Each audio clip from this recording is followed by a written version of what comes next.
रात को वो हत्या कर दी गई। फिर हम लोग को न्याय चाहिए, मेरे भाई को भी न्याय चाहिए। और जलालपुर में हुए डॉक्टर हत्याकांड का 72 घंटे बीत जाने के बाद भी पुलिस ने अभी किसी भी आरोपी को गिरफ्तार नहीं किया है, जिसको लेकर आज सपा मुखिया अखिलेश यादव ने भी ट्वीट कर सरकार पर निशाना साधा है। और वहां डॉक्टर की छोटी बहनें हैं। क्या बाबू भैया से बातचीत हुई थी आखिरी बार आपकी? आखिरी बार हुई थी, भैया ने बोला था कि राशन दे देना, तो मैंने मेरे तो डॉक्टर काम करते थे तो उनके फ्रेंड्स थे, तो मैंने उनसे राशन भेजा था, चावल और आटा मांगे थे। उसी रात को वो हत्या कर दी गई। फिर हम लोग को न्याय चाहिए, मेरे भाई को भी न्याय चाहिए। और हम लोग को 2 करोड़ का न्याय चाहिए। और सीबीआई जांच चाहिए, और घर में सीसीटीवी कैमरा लगवाइए, और एक और नौकरी मिले हम लोग। भैया डॉक्टर थे तो कहते होंगे आप भी पढ़ लिख लो बेटा, डॉक्टर बनना, क्या कहते थे? हाँ, सीबीएसई बोर्ड से हम लोग को पढ़ा रहे थे, और मैं पढ़ी थी संजीवियस इंटर कॉलेज गाजीपुर मरियाव जौनपुर।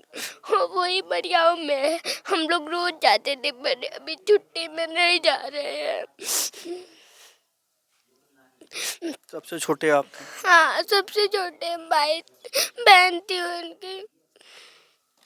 शादी वगैरह भी भैया की होने वाली थी? हाँ, मैंने सोचा था कि भाभी आएंगी, मेरा बहुत अच्छे से ख्याल रखेंगी, बहुत अच्छा सा टिफिन बना के देंगी, पर वही मेरे भैया को कहा गया। और सीसीटीवी कैमरा हमको चाहिए। अगर मेरे तीनों भाई में से एक को खा गए तो हम लोग कैसे रहेंगे?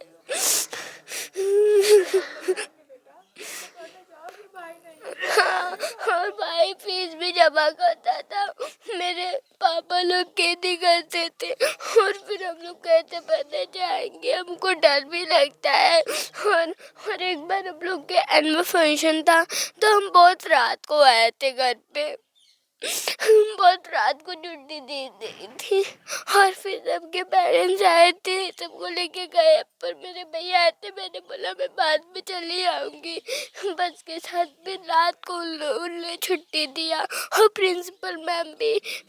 एक भैया थे तो उम्मीद थी कि हम लोग भी पढ़ लिख लेंगे। हाँ, मैंने सोचा था कि भैया आएंगे, मेरा ड्रामा देखेंगे, पर भैया नहीं आए। भैया बहुत लेट आ गए थे जब मेरा ड्रामा खत्म हो गया था। हाँ हाँ हाँ, भाई ने बोला था कि सुबह सुबह उठ के हाँ, डॉक्टर बनवाने के लिए बोला था, और फिर वही छोड़ के चला गया।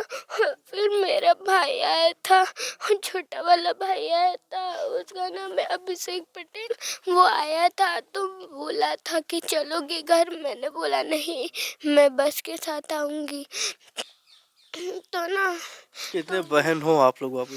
हम लोग 6 बहन हैं, और मेरी एक बहन थी जो उसी रास्ते से पढ़ने जाती थी। हाँ, एक लखनऊ पढ़ती थी, वो अकेले रहती थी, उसको कोई जरूरत होती तो भैया को फोन कर देती थी, भैया मुझे इस चीज की जरूरत है। फिर मेरी एक बहन थी जो उसी रास्ते से पढ़ने जा रही थी, और फिर उसको किसी चीज की कमी हो तो मुझे देती थी, और मैं हमेशा उसको लेने जाती थी। मेरे लिए कुछ ला देती कि मुझे दे देती थी, पर मैं सबको देती थी, और वही आज छोड़ के चला गया हम लोग को।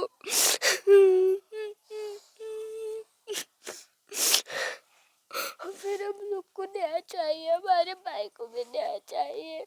आप भी बहन थी? हाँ, हम भी बहन है। क्या भैया क्या कहे थे आप लोगों से, क्या बातचीत हुई थी? आगे आ जाइए, आ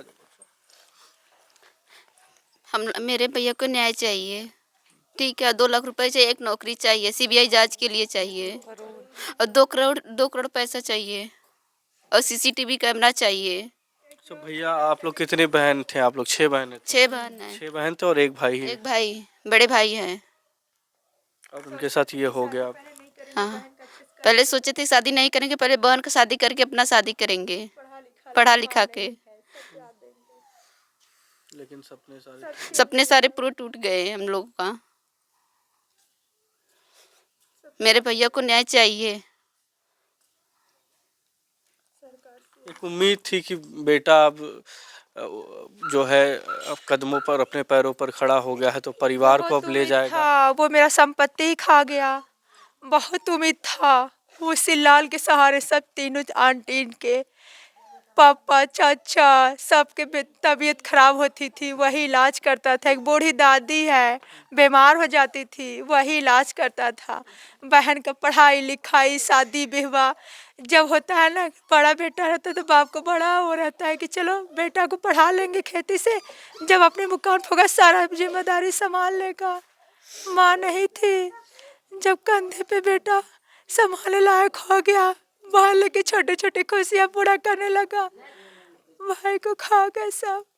बहू की चाहत थी। ये परिवार का दर्द है, दर्द भी ऐसा कि कहा जाए, आंखों में आंसुओं के समंदर हैं जो रुकने का नाम नहीं ले रहे हैं। इनका कहना है कि हमको न्याय चाहिए, हमको न्याय चाहिए, हमको न्याय चाहिए। जब तक आरोपियों की गिरफ्तारी नहीं हो जाएगी, तब तक हम लोग चैन से बैठेंगे नहीं।